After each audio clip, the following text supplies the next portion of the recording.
या बलिदान मासमध्ये मी video upload करणार नाही. माझा मित्र भेटला, तर आम्ही बऱ्याच दिवसांनी भेटलो होतो म्हणून बऱ्याचशा गोष्टी आमच्या झाल्या, बोलणं वगैरे झालं, घरच्या गोष्टी, बाहेरच्या गोष्टी वगैरे वगैरे. त्यात बोलता बोलता विषय निघाला की बलिदान मास चालू आहे. तर मी त्याला सांगितलं की या बलिदान मासमध्ये मी व्हिडिओ अपलोड करणार नाही. याचं कारण असं की आता व्हिडिओ बनवून, ब्लॉग बनवून, ते एडिट करून अपलोड करायला ना मला आता खूप बरं वाटत होतं. मला ना खूप चांगलं वाटत होतं त्या गोष्टीमध्ये, खूप आनंद मिळत होता. तर या बलिदान मासमध्ये काही ना काहीतरी सॅक्रिफाईस करायचं होतं. म्हणून मी काही गोष्टींसोबत माझी ही आवडती गोष्ट पण सॅक्रिफाईस करायचं ठरवलं.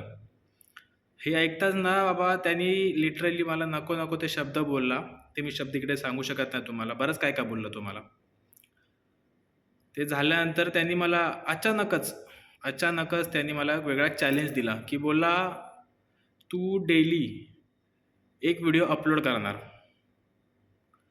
आणि मी पण मग त्याला बोललो की "ठीक आहे बाई." घेतलं, ॲक्सेप्ट केलं चॅलेंज तुझं मी.